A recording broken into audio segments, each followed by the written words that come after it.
Prayer. Thank you, Pastor Francis. Isa pong pinagpalang gabi sa bawat isa. Hallelujah. Alam niyo ho ba, may babalita po ako sa inyo. Malapit nang dumating ang Panginoon. Praise the Lord. Palakpakan po natin ng Lord.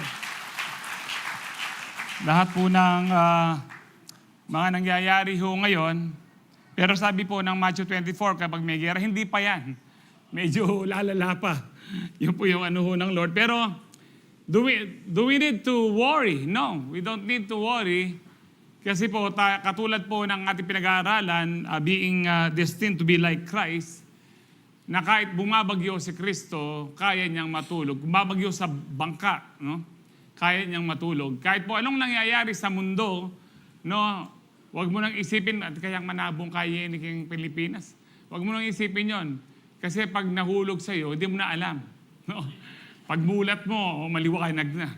Ang mahirap, pagmulat mo, madilim, mainit pa. Amen. Praise the Lord. Sino pong handa na dumating ang Lord magsabing, Praise the Lord. Praise the Lord. Napakabuti po ng Lord. Always remember this. Hindi ka mapupunta ng langit dahil pagdating ni Lord, hinahanda mo sarili mo na maging perfect ka. Bagamat maganda po yon, pero tandaan niyo po ito, we are saved by grace through faith in Christ alone. Walang magiging perfect po dito. Pero ang makausap ko po dito, yung mga Kristiyanong hindi na nag-e-enjoy at sinasadyang magkasala. Amen. Actually, kung sinasadya mo magkasala o hindi, mapait sa'yo pag ginawa mo siya. At agad kang nagre-repent. Huwag niyong paniwalaan yung first time mo mag-repent yun na walang ganun sa Bible. Kaya nga sabi po ng Lord no, na behold, na sabi ho dito na you too, you should repent. Ang sabi niya sa kanyang mga disciples. It's very important. Hindi po sabihin pag nagre-repent ka para ma-maintain mo yung yung salvation mo. Nagre-repent ka kasi ikaw ay anak ng Diyos at ayaw mong sinasaktan, ginigrieve ang Diyos, ginigrieve ang Holy Spirit. Amen po ba? So ito po pinag-aaralan po natin, which is very important. I pray na ito na po yung last tema po natin at darating na po ang Lord. Amen. Kasi ito po talaga yung destiny natin, to be like Christ. We are destined, nakatalaga ho tayo, nakalaan po tayo para maging totally kamukha ni Kristo. Kaya habang nandito ho tayo, let us strive to have a heart, a strong desire to be our Lord, to be like our Lord Jesus Christ. Amen po ba? So last week po napag-aralan po natin, be like Christ in His love. Amen po ba? So meron na ho ba kayong tinulungan na kahit hindi po tawag ho dito, andiyan lupang asusopan, sinupan niya pamurin, makapiyak na kamo. This is yan po yung binigyan tayo ng example ni Kristo about the Good Samaritan na kahit inaaway ka, tinuturing kang aso, tulungan mo pa rin kapag nangangailangan ng tulong. Lahat ng nakakuha po ng message last week magsabing Praise God. Praise God. Ngayon po, ang pag-aaralan po natin, we are destined to be like Christ in humility. Ano ho ba ang humility o yung humble o pagpapakumbaba o pagiging mababa? Ang pagiging humble or pagpapakumbaba ay hindi po yung tahimik ka o mukha kang saint. Tingnan yung katabi niyo, mukha bang saint yan? No, yung Saint Bernard?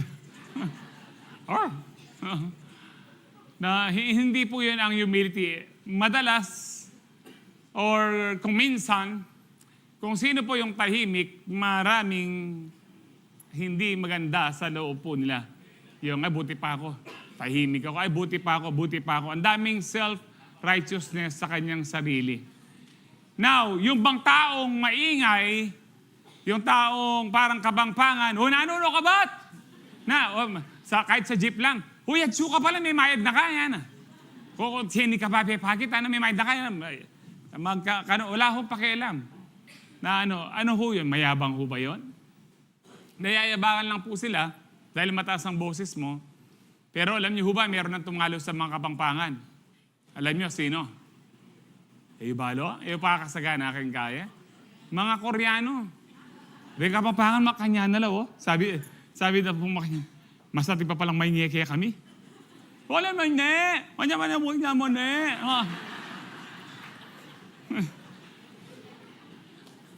Anyway ho, hindi po doon ang sukatan ng may mataas man ang boses mo, maingay man, it doesn't mean po na mayabang ka. Humility, it begins with the heart. The heart with a serving heart. Ito po yung buong context po na pag-uusapan po natin.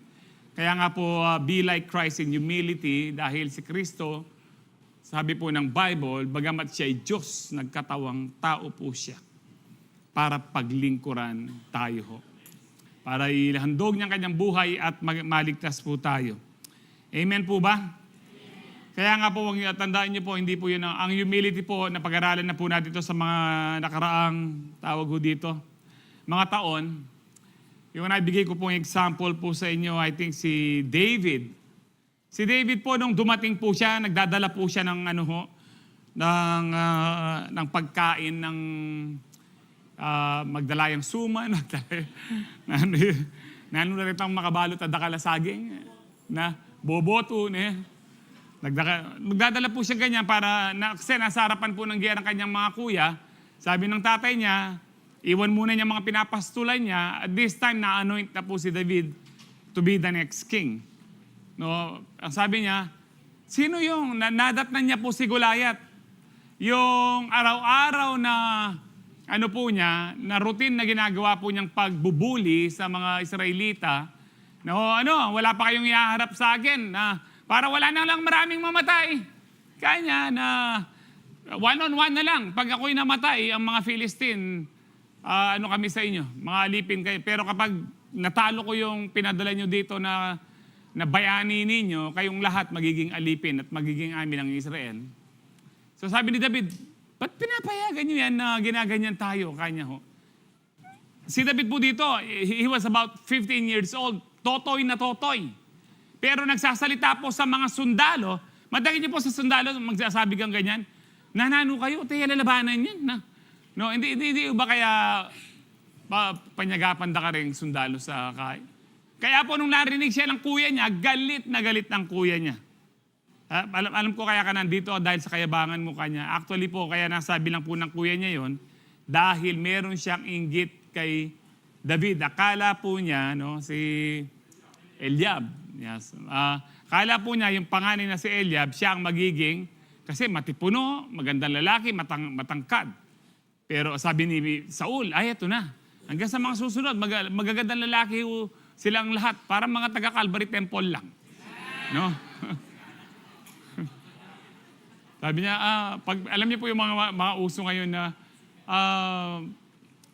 ito ba yung Calvary Temple kung saan ba lahat ng lalaki, pogi? Di po. Hindi ka siguro nag-a-attend dyan, no? Anyway, no? Kaya nga, sabi po ng Panginoon kay Samuel, man looks at the outside appearance. Maganda lalaki, matipuno, parang merong leadership ang dating. Leader ang dating pong gano'n. Pero sabi ng Panginoon, but God looks at the heart. Ang puso po ni David, bagamat po gano'n ang bibig niya, hanggang nung dumating siya sa hari, hindi ho ba? Anong sabi niya sa mahal na hari, ako po lalaban. Nung nakita ng mahal na hari, pambira ka, Latina yan. 6-footer sigurado ka, kanya. Oo po, kanya. Alam niyo ho ba, kanya, pag namamastol ako, at meron pong umataking leon, kanya, habulin kong leon, kukunin ko po yung tupa sa kanyang bibig at sasabunutan ko po siya at mapatay ko po siya. Babaliin ko po siya, pati yung mga oso kanya. Kung ilang beses na po akong linigtas ng Diyos, kung linigtas ako ng Diyos sa mga leon at oso, alam ko rin po magtatagumpay ako sa supot na yan. Supot po tawag niya, uncircumcised Philistine. Ang sabi po niya, yung hindi tuling Pilisteo, yung sabi po niya, sabi ni, dahil desperado po si Saul, sige na nga kanya, suot mo yung aking, alam niyo po yung kwento. Pero hindi ako sanay sa nyo. 6-footer, 15 years old lang, about 5 feet lang po si David. Ito na lang po kung anong meron ko, tirador po, no? At Nung dumating na naman po kay, ano naman po ang bibig ni David?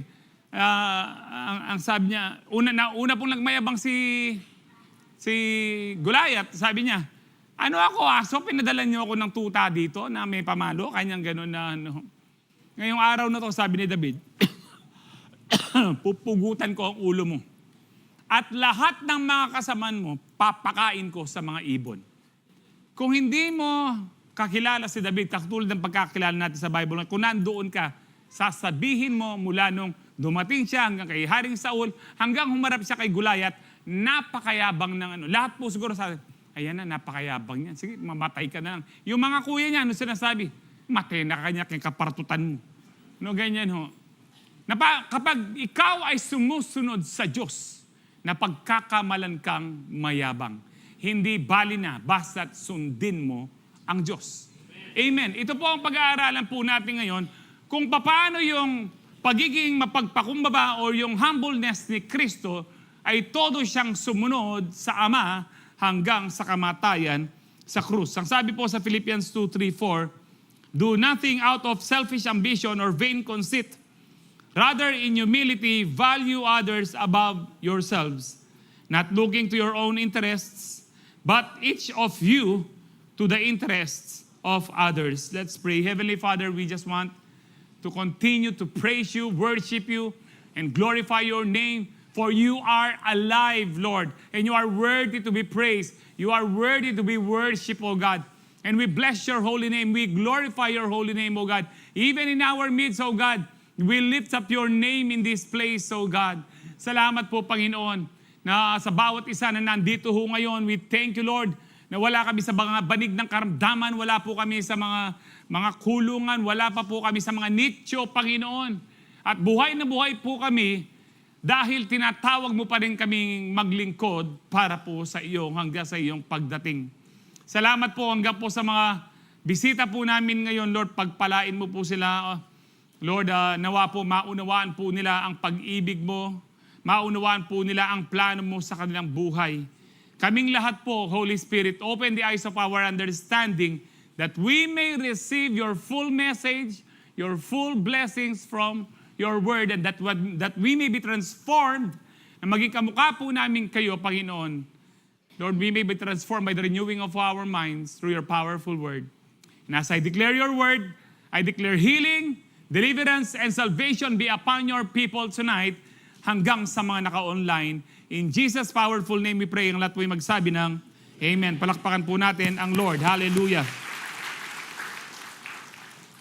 Sabi po niya ni Paul, do nothing out of selfish ambition or vain conceit. Huwag kayong gagawa ng pangsarili nyo lang. No? Lalo na kung leader ka. Kapag leader ka, no, kung halimbawa po sa kumpanya nyo, kasi sa amin ganyan din po gumagawa akong schedule. Gagawa kang schedule, kung minsan, kung 24 hours po ang company, 6 to 2, 2 to 10, 10 to 6. Ganyan po yan. Kung ikaw ang leader, at ini-schedule mo lagi ang sarili mo dun sa convenience mo, no, ay that is ano po, na pagiging nagte-take advantage ka sa iba. Kailangan po, sabi po diyan, ano man ang planuhin nyo, halimbawa po sa lakad yung mga barkada, ay hindi ako pwede diyan sa ganitong araw, pinipilit mo dahil mas convenient sa iyo. Alam mo niyo po yung iba, kapag available silang lahat, sasabihin nila, sige, kung ano yung available nyo. Ito yung iniintindi ang lahat ng tao.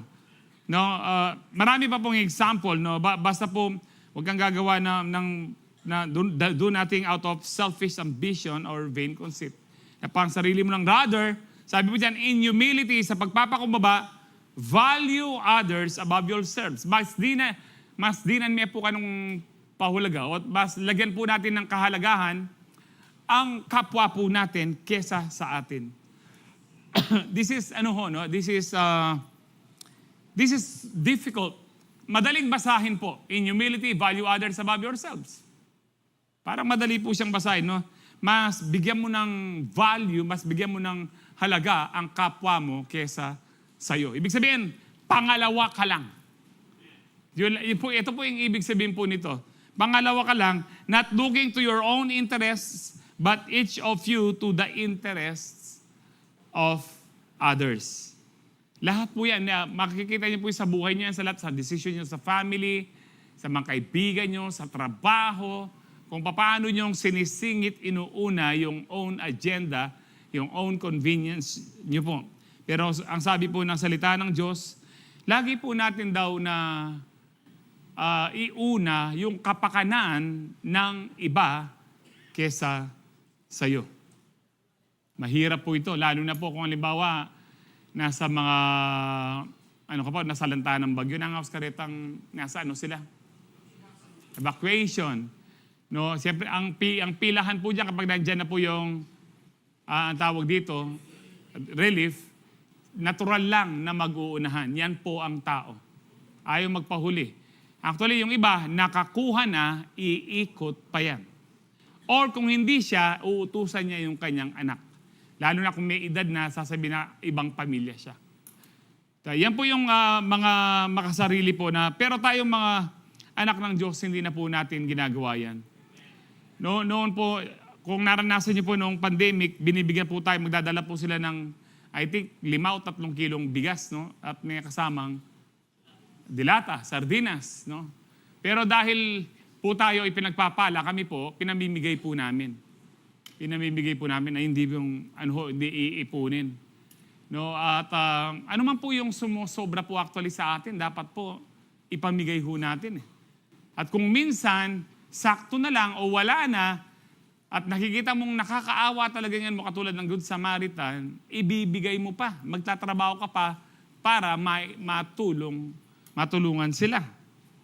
Kaya nga po dito sabi dito, imitating Christ in humility involves shifting your focus from self-importance to sabi diyan, no? Ayan po, no, nakasulat naman, to selfless service and radical obedience to God. Let me repeat, imitating Christ in humility involves shifting your focus. Kung gusto mong gayahin si Kristo sa kanyang pagpapakumbaba, no, baguhin mo ang iyong focus sa iyong buhay, ang iyong view, ang iyong tingin sa iyong buhay from being important person, na VIP, no, to selfless service and radical obedience to God. Now, karagdagan po sa kakahulugan po ng pagiging humble like Christ, number 1, to imitate Christ in humility, we must prioritize others over yourself. Kailangan pong, ito na po yung sinasabi ko pa kanina sa introduction, Christ-like humility, yung pong hindi man equally, kundi yung mas binibigyan mong pahalaga ang kapwa mo. Amen. Nung bata pa ho tayo po yung, kung marami kayong, noon po kasi, kapag 2 lang kayong magkapatid, konting-konti yan, kahit 5. Noong pong panahon po namin, may nasa 8, 10, ganyan po, 12. At kapag kayo'y kakain, di ba? At nahuli ka, or kaya kumain kayo, umikot na po yung ulam, halimbawa, pritong man yan, isda, or gagawin nyo pa yung tinatambunan, tinatago nyo sa kanin yung ulam.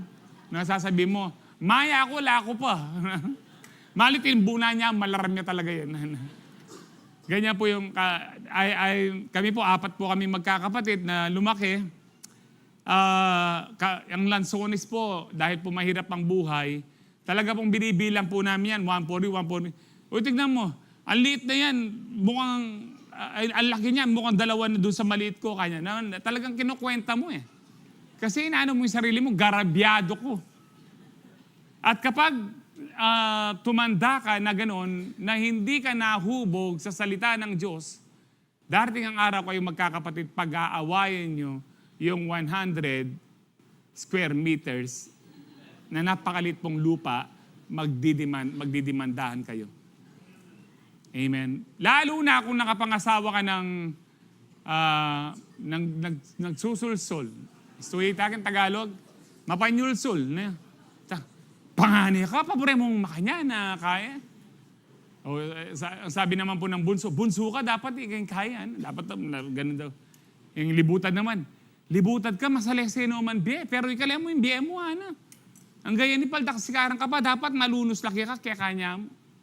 Di ba may mga ganyan, no? Mag-aaway na po yan. Nung si Judge ay active pa po, no? Si Judge Pangilinan po natin na nag-attend dito. Active pa po siyang nagja-judge. Retired na po kasi siya. Ang lagi po niyang kwento, maraming mga pamilya, kahit na Kristiyano, nagdidemandahan sa konti pong ano. May mga sitwasyon ho kayong ganyan. Pauna ko na ho sa inyo, magparaya kayo kalupa ng Abraham. Kamukha ni Abraham, pinili po ni Lot, yung napakagandang katabi po ng Sodom at Gomora.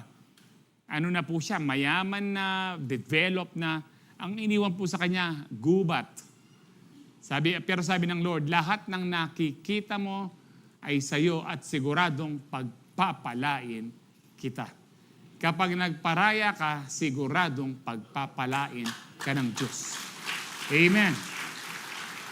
Uretangi kayong didimandaya pa yung kapatid yun at rasyonal. Hindi po yan ang kasi paano kung nagdidimandahan kayo, dumating ang Lord? Lord, maiwan muna kami, magdimandahan muna kami dito. Talagang maiwan kayo, sabi ng Lord, kasi mga sakim kayo. Walang nagpaparaya po sa inyo. Kaya nga ito si Kristo po, prioritize po niya ang ating mga pangangailangan. Kung tutuusin bilang Diyos, na hindi na po niya kailangan maging tao at nililigtas pa niya ho tayo. Kung tutuusin po, no, sa kaisipan po natin, hindi po kaisipan ng Diyos, kasi kaisipan lang po natin ito, o kaisipan ko ito, pwede ka na lang na tanggalin mo na itong mga lumang taong ito, gawa ka na lang ng mga bagong tao na mas matino. Hindi ho ba? Pwede niyang Diyos siya. Pero bakit, hindi niya po ginawa yun? Kasi po, hindi po ma-fulfill yung character niya that God is holy, God is just, God is love, full of mercy and compassion. God is just, God is righteous, pares siya. Siya'y matuwid. Kailangan niyang So, siya po ang nagbayad po sa atin ho.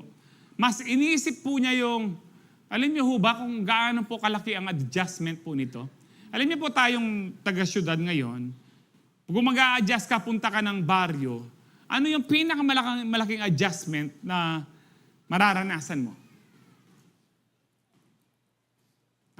Yung kapag nagbakasyon ka sa baryo, halimbawa po sa tito mo, lola mo, anong pinakamalaking adjustment sa mga probinsyang malalayo? Ha? Madaling daw po, ano pa? Baka walang aircon, tubig, CR. Di ba? CR, CR. Makasalampak ka po kahit. Alam niyo, nadat na niyo ba yung CR na pataas po siya, kawayan hong ganyan, pero babagsak po siya yung madadete. Sino pong nakaranas nung ganon? Apo ano kayo siya, manik kaya na. Nukar niya po kayo. Ayan, lukluka kayo na, kay manabo niya mo. Manabuya, papunta po doon sa Sapagay, papunta kita ng kanal-kanalan lang kayo. Para po siyang pag lumabas na, bang! Whistle ba mo? Di ho ba, nag-adjust ka? Ako po yung madalas kong Limbawa, sasabihin ni Miss, punta tayo ng ganyan, punta tayo ng ganito. Ano yung hotel natin? Tanong mo kung may bidet. No, yung mga ganun, di ba? Mga bata, ganyan ho. Hindi na po alam yung tabo. Kanta, tabuya mo yung kahit tamo. Tatanlan tayo talaga yun, Kapuputang kayo, ka, maggamat ka. Nyama na. Sorry po ka rin mamangking kaya yun, Now, ang langit po napakalinis. Walang pawis, walang mabaho, walang Si Kristo, tingnan niyo po yung adjustment na unang nung pinanganak na po siya, nasa matigas po siyang bato. Hinukay po yon at yun po yung sabsaban. Doon sumasabsab ang mga hayop, kaya sabsaban. Manger po. Doon po siya pinanganak. Bagamat hindi pa niya alam noon dahil baby siya, pero lumaki po siya, ganun no? Palagay niyo po kapag nagmi-ministry sila, naglalakad, hindi na lang po nakatala No? Yung pong, saguli Lord, mga, yan naman ipataklayan. No? Sigurado may ganyan. Palagay nyo, saan po sila Kahit lang po dito actually, no, pag pumunta kami ng bundok, lalo na nung hindi pa tayo nagpagawa ng CR sa bundok, na sasabihin namin sa mga kapatid, kapatid, no ka rin yung kahit yan, no kaya pwedeng magkayan. Amunta ko po ka rin, no ka rin niya po ganyan. Yan, pastor, na kaya ka. Kalwalas na yan. Isip-isipan mo, inuwating cobra kayo niya, mukha kayo. Now, think about yung pong adjustment na kailangan pong Bakit ginawa po ni Kristo ito? Because pinaprioritize po niyang tayo ay kanyang maligtas. Kahit po doon sa inconvenience po niya. Siguro po, no, yung pong hindi nakakaamoy ng mabaho ang Diyos, tapos magiging tao po siya, makakaamoy na po siyang, lalo na po sa Middle East, no? Ilang beses po silang naliligo dyan kung kayo po yung nagtrabaho sa Middle East. Yung mga kakilala ko po daw po, minsan, no? Minsan, birthday lang nila. Tapos yung sinuot po nilang damit, yan. Babalik po sa tokador, no? Sa cabinet.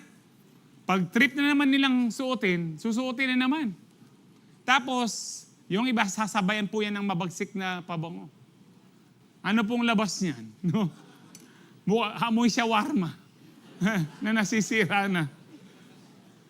Middle East po ito. Middle East po si Lord. Ano niyo po itong, hindi niya po inisip na amaka niya. Pag bulok da pa mo rin kaya nga rin. Kapag pangalan ko niya po mirasya keng Israeli ni banda ko kayo. Lord, pangabulok na rin kayong Middle East. Israel na makain danom. Di ba mahirap ang tubig sa kanila? Mabuhat po kay Abraham at saka kailangan po nilang maghukay at makakita sila ng tubig o ng balon. Ngayon, kung isip-isipin mo, araw-araw sila maliligo ng lahat ng ganon, mag-iigib po ng ali siguro. No? Lang po siguro yan, talagang occasional lang. Lahat po ng yan, iniisip niyo ba kung paano po nag-adjust ang Lord po dyan? Tinis niya po ang lahat po ng yan. Mas mahirap yung sa krus, lahat mahirap.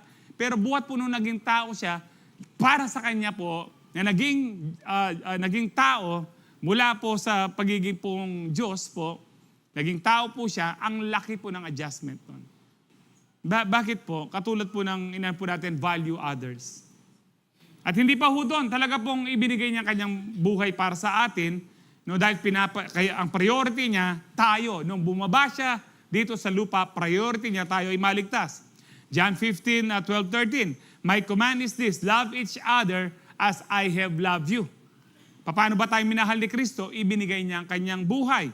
Greater love has no one than this, to lay down one's life for one's friend.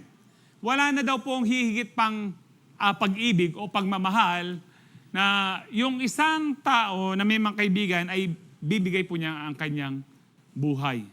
Wala na daw pong hihigit doon. Katulad po yan ng ginawa ni Kristo po sa atin. In fact, ilan lang po yung kaibigan ni Kristo noon. Tinakbuhan pa siya. Tayo po, sabi po ng makasalanan pa tayo, kaaway pa tayo ng Diyos, namatay na si Kristo. Namatay si Kristo para sa mga kaaway niya. Kung titignan po natin yon. Lahat po tayo kaaway niya dahil nagkasala tayo. Kapag nagkasala tayo, hiwalay tayo sa Diyos. Tinuturing na po tayong kaaway ng Diyos. Nakasulat po yan pero wala akong time para pakita po natin ang verse. Ang sabi po sa Romans 15:1-3, we who are strong ought to bear with the failings of the weak and not to please ourselves. Sabi po dito, kailangan natin i-consider pagpasensyahan yung mahina sa pananampalataya.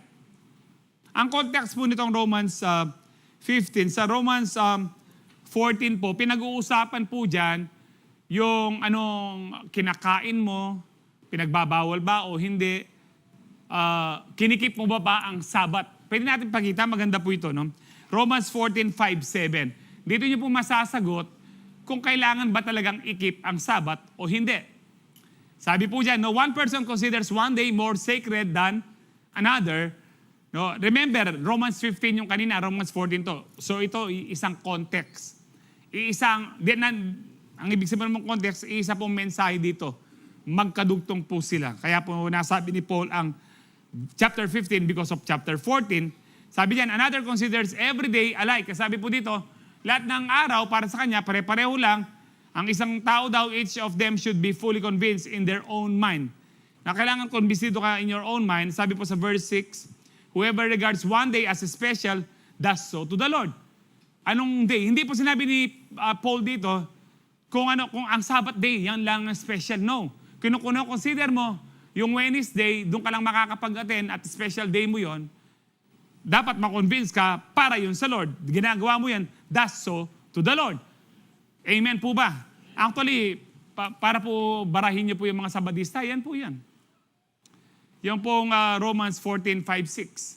Sabi ni Paul mismo, si Paul po ay napaka-conservative na Pariseo po yan, talagang kinip niya ang Sabbath.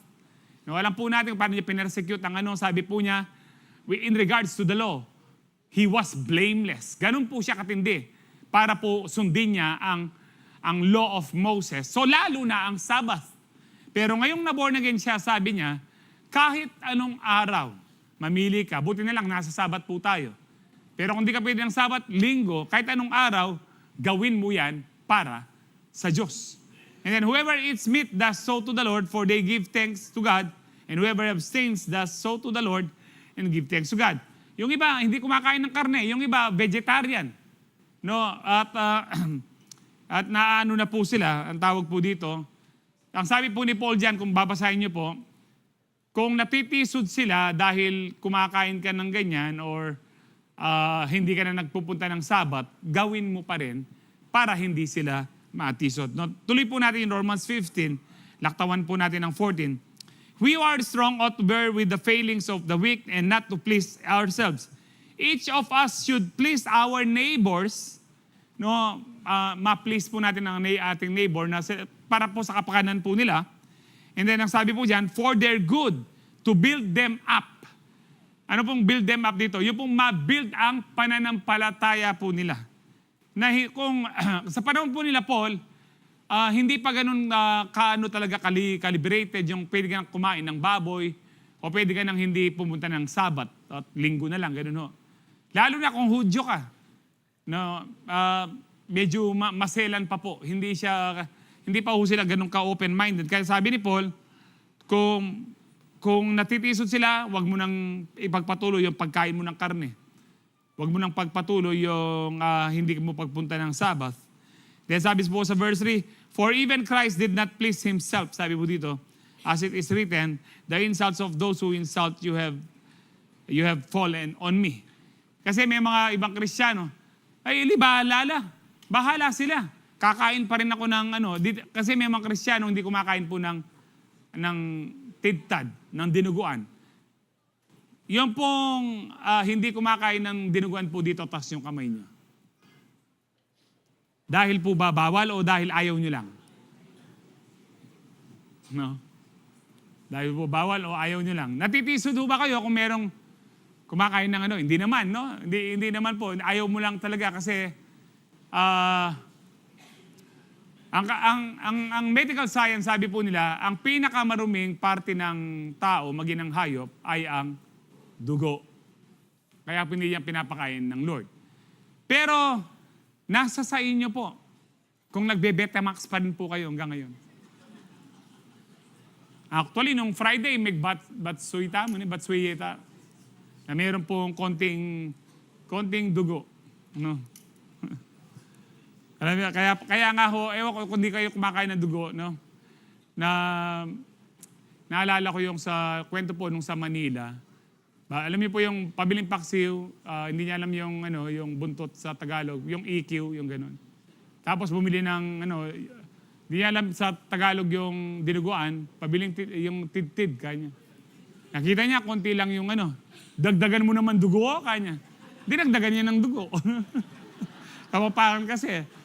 Dagdagan mo naman dugo. Anyway, kamapakan niya yung makakaikanita niya, makarelate. So, kung may natitisod, noon po may natitisod dito sa Calvary yung pag nanood ka ng sine. Kasi daw ang sine, hindi mo alam, at saka kung panuorin sa sine, pumapasok ka daw sa kadiliman, yung mga ganun, No, pero ngayon, medyo liberated na. Depende po yan. Huwag kayong papasok sa sine na hindi maganda po yung panoorin.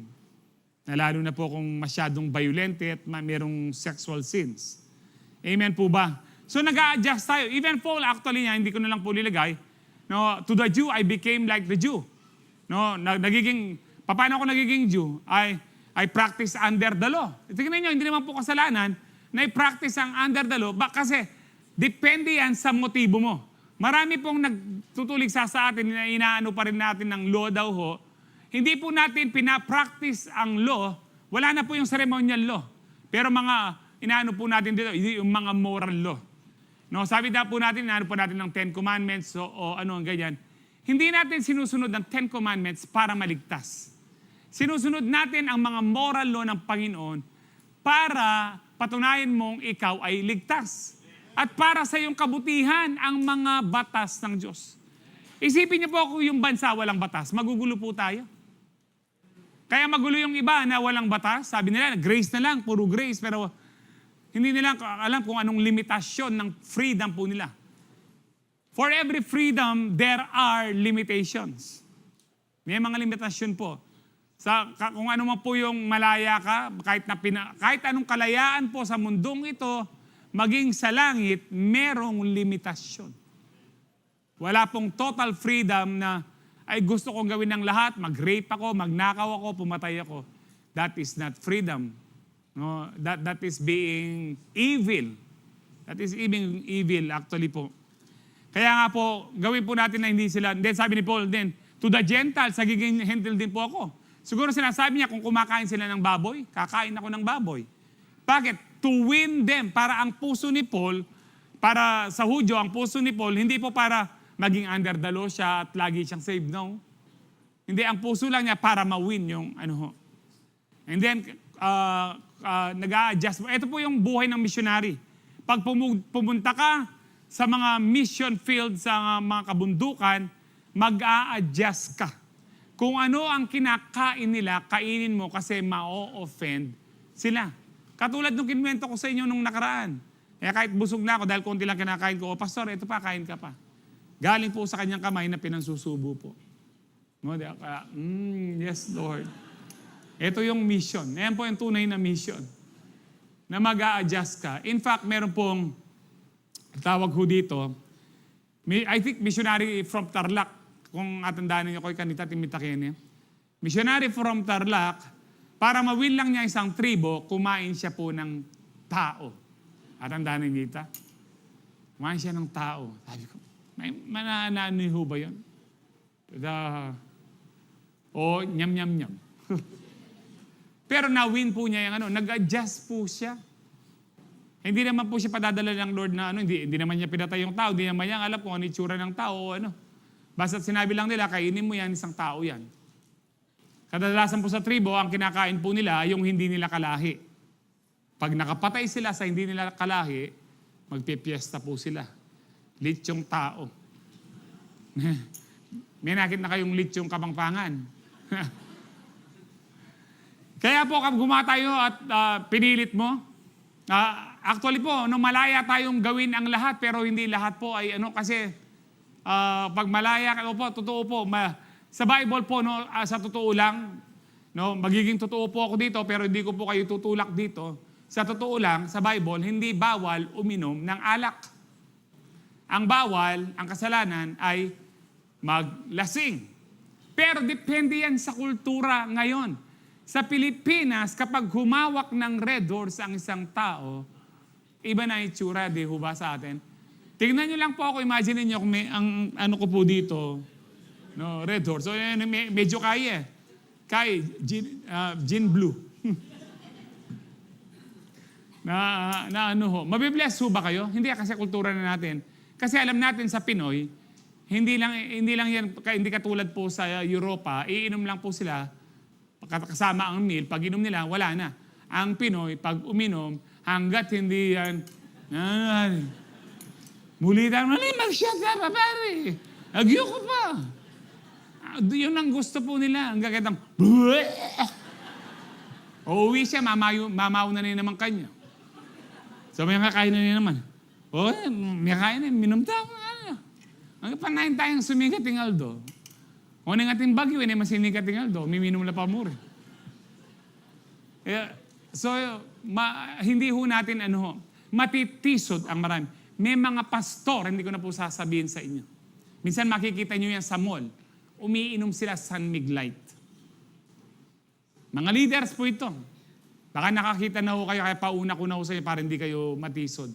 Kasi alam nila, malaya silang gawin ang lahat. Pero, ang sabi po ni Paul, kapag merong natisod, hindi na po maganda. Kasi, sabi po ng 1 Corinthians 10:23-24, I have the right to do anything you say. Inom ng San Mig Light, gawin ito, wala naman sa Bible, okay lang. Mag-vape, wala naman pinagbabawal sa Bible na mag-vape o manigarilyo, okay lang. But not everything is beneficial. Sabi nga ni Pastor Joshua kanina, malaya kang gawin ang lahat. So gawin mo ang lahat, katulad ng pag-inom. Ang tanong, tama ba? Sabi po niya.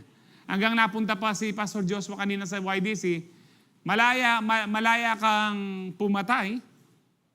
Pwede kang pumatay. Pwede ba? Pwede kang pumatay. Kaya lang, tama ba? Pwede kang magkaroon ng maraming asawa. Pwede. Ang tanong, tama ba sa harapan ng Diyos? Not everything is beneficial. Ang sabi ho dyan, I have the right to do anything. Gusto kong gawin ng lahat. Ito po yung mga kahit gandang-damanda na ako, yung iba po dyan, mga kaibigan at iba, ninong ko pa. Mga balasubas po sila. Inuman.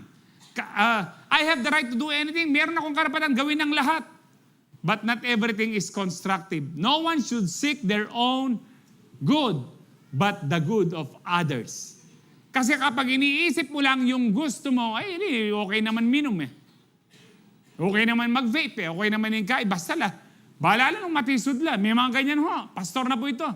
Bahala sila. Kung matisod sila, mahina sila sa pananampalataya. Pero anong sabi po ng Bible? No one should seek their own good, but the good of others. Ito po mas matindi. Matthew 18:6. Ligay niyo po sa Matthew 18:6. First point, tapa mo, mag 7:30, no? Talakad na ako. Baka may bilis-bilis. Manyaman kasi makaluklok, relax-relax. Matthew 18:6. Sabi diyan, if anyone causes of these little ones, ang mga mahina sa pananampalataya, mga bata, those who believe in me, kanya, to stumble, na matisod sila, it would be better for them to have a large millstone. Milestone, sukatsita. Millstone. Millstone hang around their neck and be drowned in the depths of the sea. Kapag meron daw natitisod sa'yo, mas mabuti pang lagyan ka na lang gilingan. Alam niyo po yung panggilingan ng yung gata? Ang bigat po nun, Hindi yun ang sinasabi dito. Yung gilingan po, yung baka, umiikot po siya sa napakalaking bato na inaano po niya yung wheat. Yun po yung threshing floor. Inaano po niya, ginigiik po niya para mahiwalay po sa hindi dapat at yung binhi na lang po ang matira. Alam niyo po ibig sabihin ng stumble dito sa Greek? Akalimutan ko na. Pero ito po talagang eksakto. Mas malapit ang po sa NIV. Anyway, nakalimutan ko na po sa Greek, no? Sa NLT, pakipalit yung NLT. Sa NLT, tingnan niyo po ito. But if you cause one of these little ones who trust in me to fall into sin, yun po yung stumble. Kapag ikaw ang dahilan dahil nagkakasala bakit nagkakasala yung isang tao, ito po yung stumble. Kung natitisod sila dahil sa iyo, ibig sabihin po natitisod, nagkakasala, hindi na po, ayaw na po nilang magpatuloy sa church, ayaw na nilang maniwala sa Diyos dahil sa ugali mo, fall into sin. Iyan po ibig sabihin po talaga, yan ho, iskandaliso. Daramdaman kayo iskandaliso kayo, gano'n kayo. Iskandaliso, ang ibig sabihin po ng stumble, pag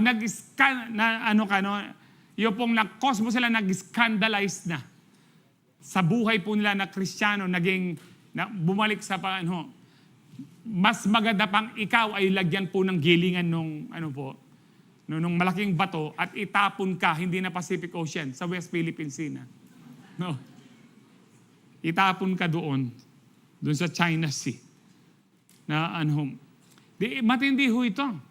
Kaya, halimbawa, may alam ka, anak mo, pinapabayaan mo sa kasalanan, mas maganda pang ikaw na magulang, meron kang gilingan sa at itapon ka na, kung pinapabayaan mo siya sa kasalanan at hindi mo siya sinasabihan.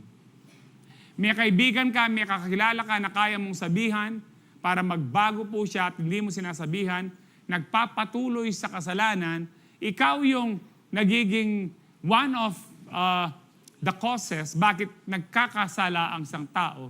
Mas mabuti pang meron kang itali sa liig mo yung malaking gilingan at itapon ka sa ilalim ng dagat.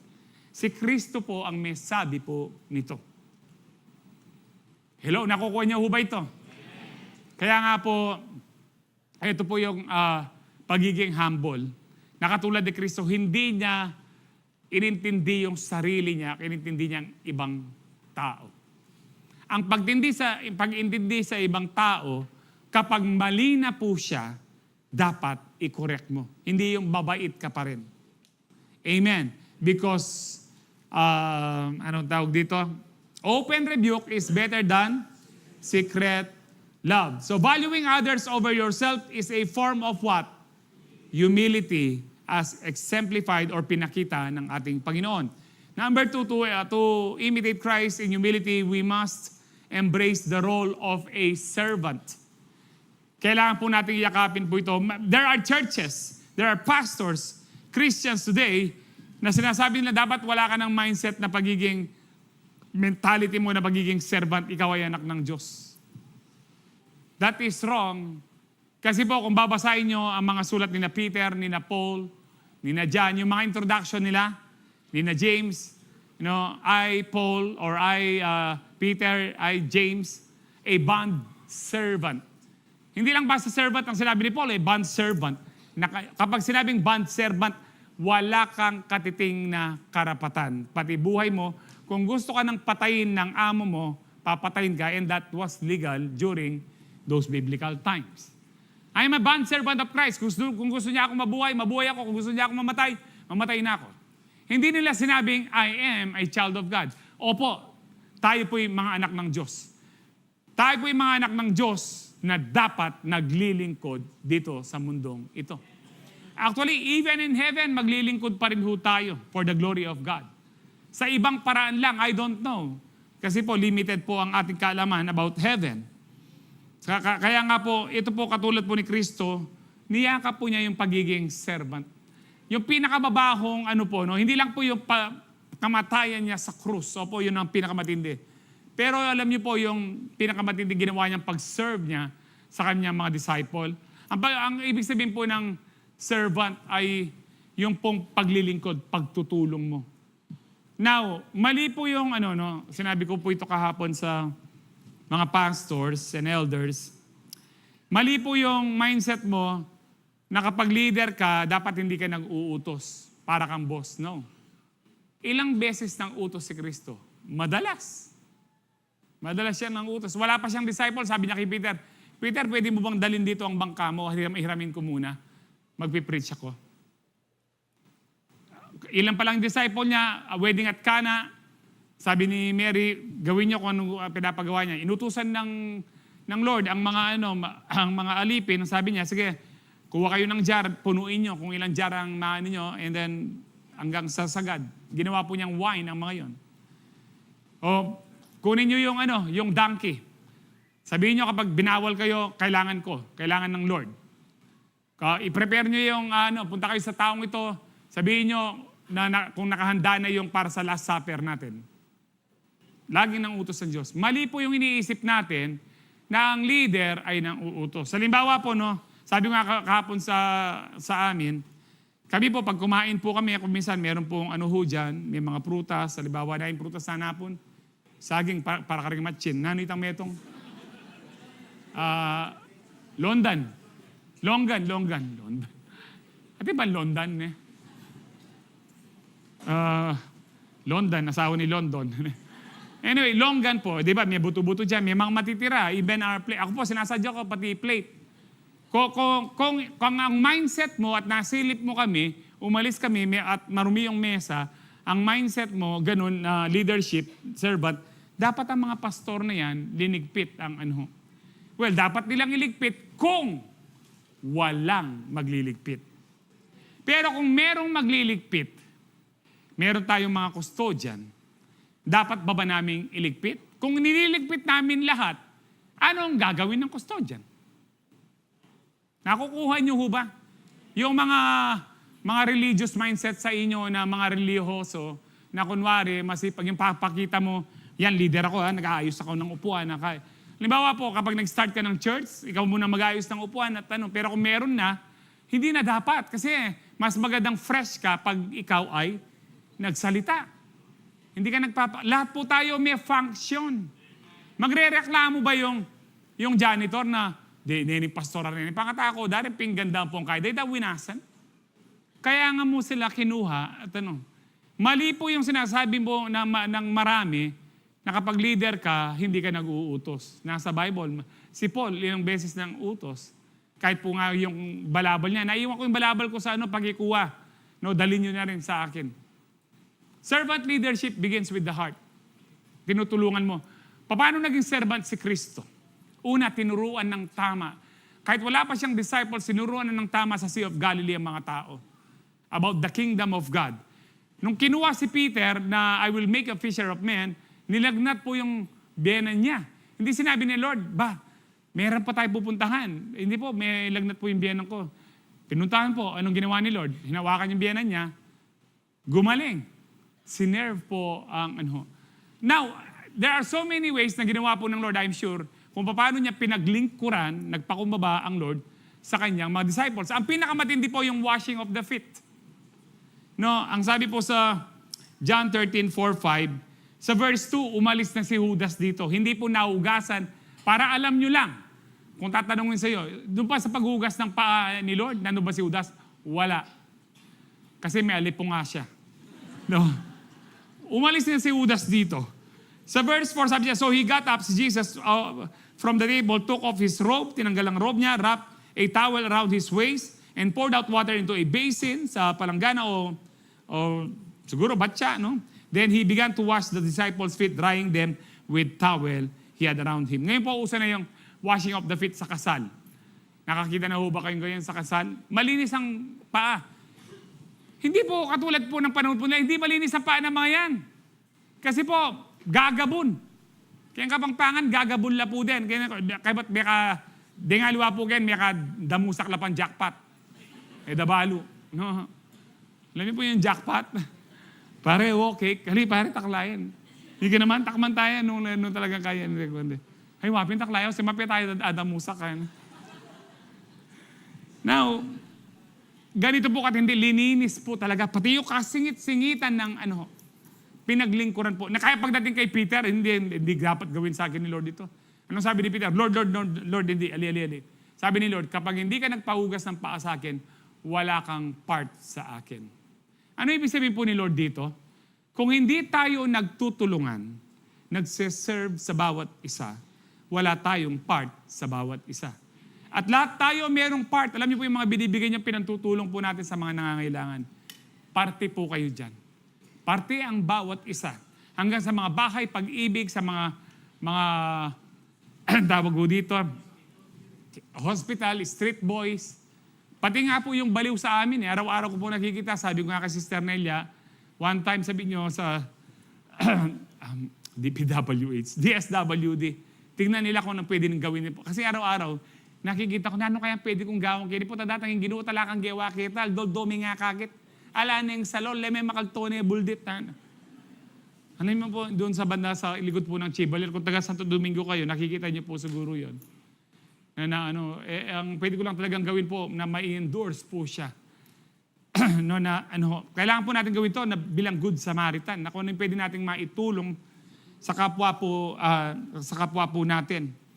So, eto po, going back po sa po ng Lord.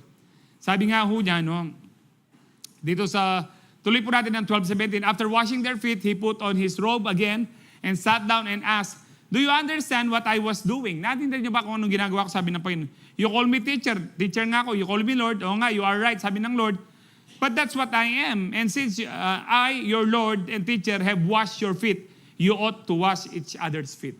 Ibig sabihin po dito, iserve niyo ang bawat isa. Magtulungan kayo. Magpakumbabaan kayo sa bawat isa. Amen po ba? Kaya sabi ko nga sa mga pastor, paano tayo kumisan nagiging katulad ni Kristo na ano? Yung pong kumisan, tulog ka na, mayroon tatawag sa iyo, Pastor, punta ka dito sa bahay, pwede mong ipag-pray sa naghihingalo na. Yung mga ganun ho. Ako po ang pinakamatinding naranasan ko, yung alauna na, natutulog na po ako, hindi lang text, talagang nag-ring po. Sinasaniban po daw yung kapatid ng member po natin ng demonyo. Kasi po yan, launa. No? And then, nag-text ako sa mga pastor kung mayroong gising.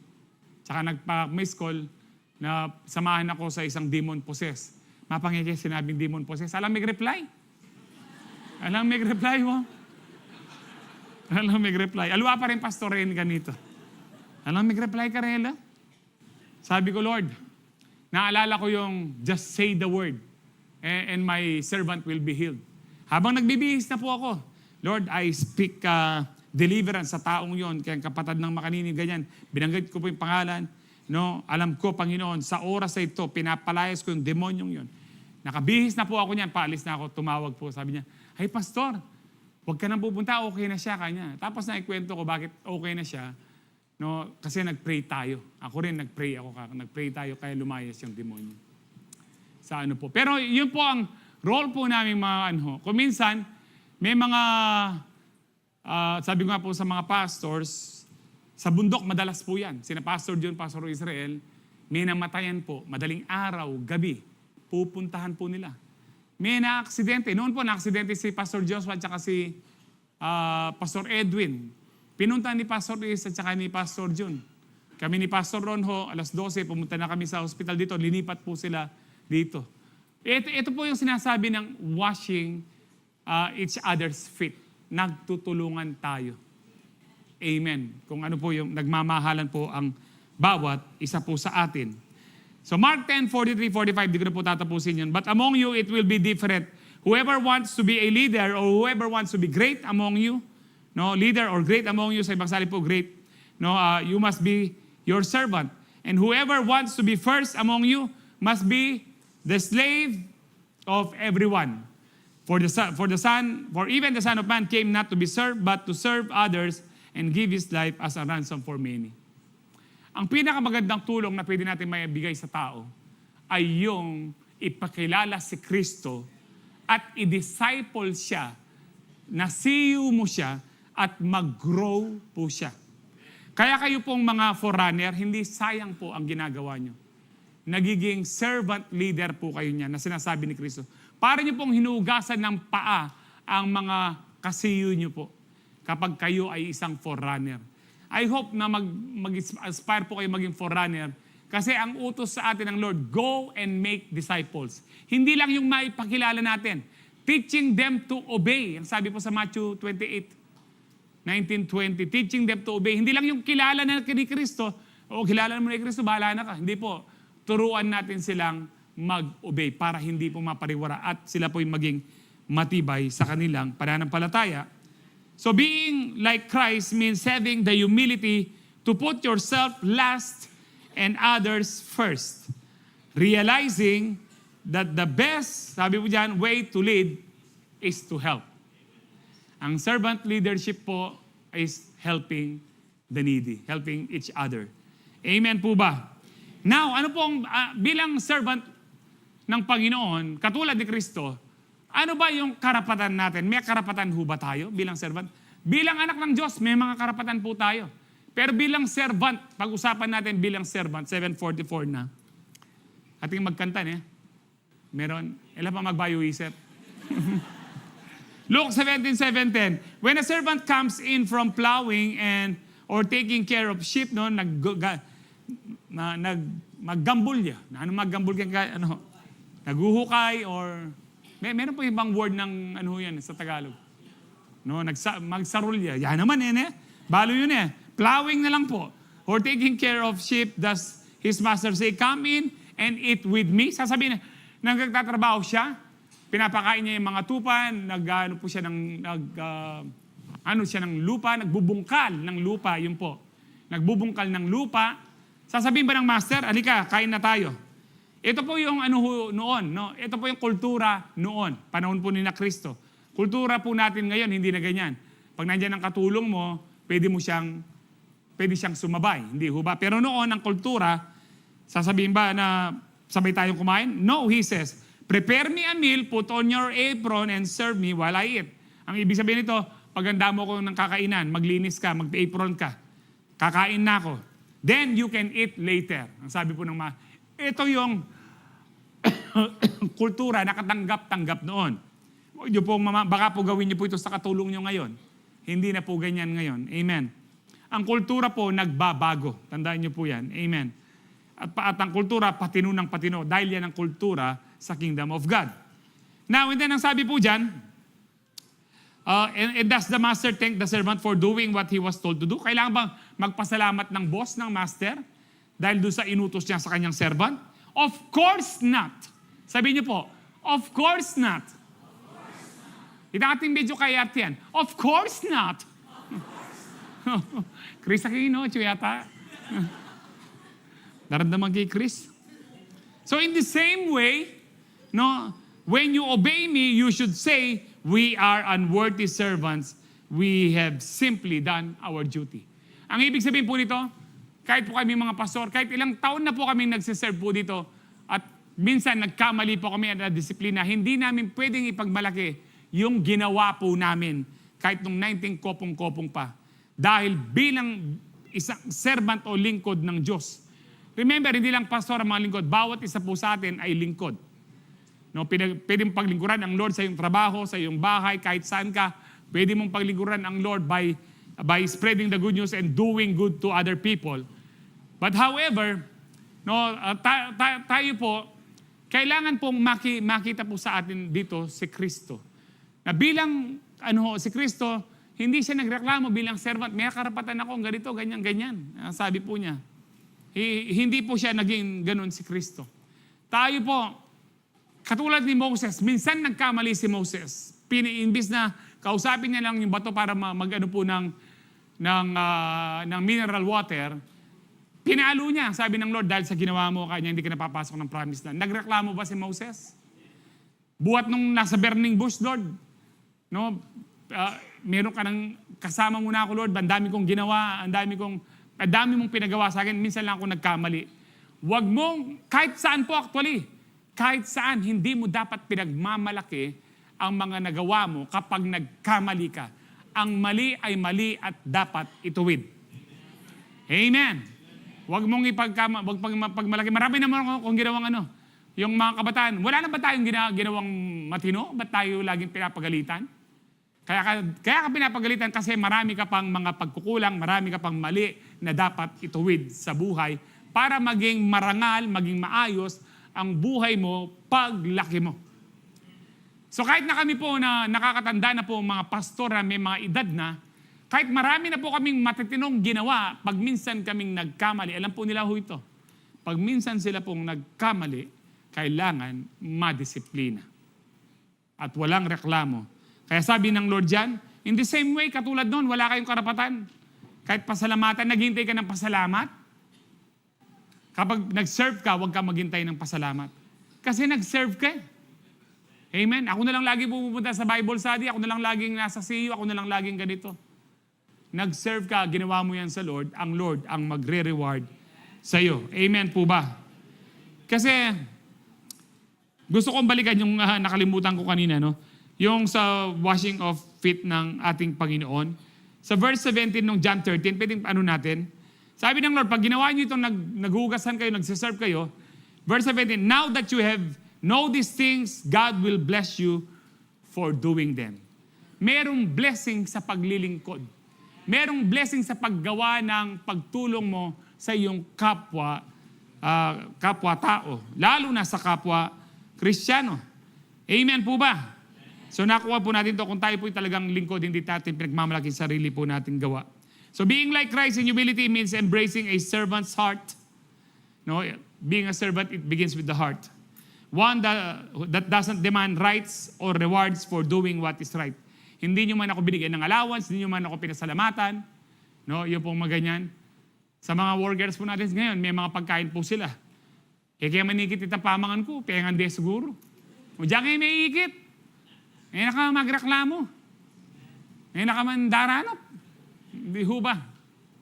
Na kung minsan nagkukulang, o kaya kung minsan kinakain, sabi ko nga, kung minsan ako rin may pagkain sa ref, kaya mawala niya mo dyan.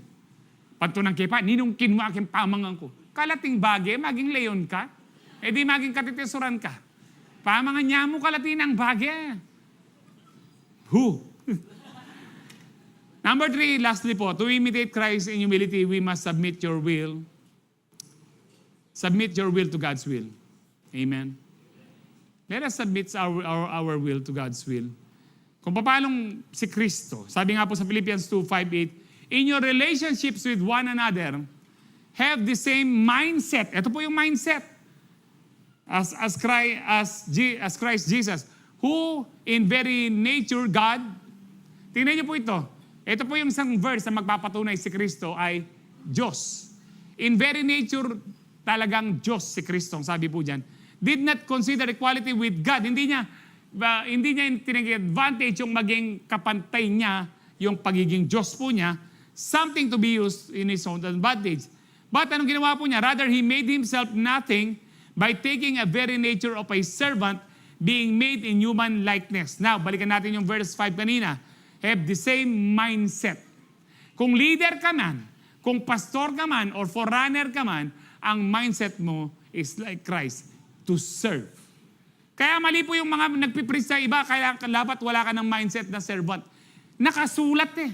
Dapat meron tayong servant mentality pa rin. Kahit mga anak tayo, katulad ni Kristo, nakasulat po. Ang dami pong magagandang nagpipreach ngayon. Dapat mga anak na tayo ng Diyos, amen? Hindi na tayo mga alipin, amen? No amen po doon. Tayo alipin ni Kristo. Nakasulat po.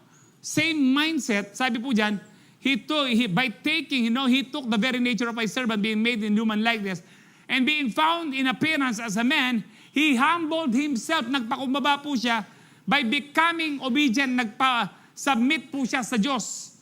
Becoming obedient to death, even death on the cross. Nagpasubmit po siya. Kapag servant ka, handa kang mamatay para kay Kristo. Una, sino po ang mga anak ng Diyos? Magsabing amen.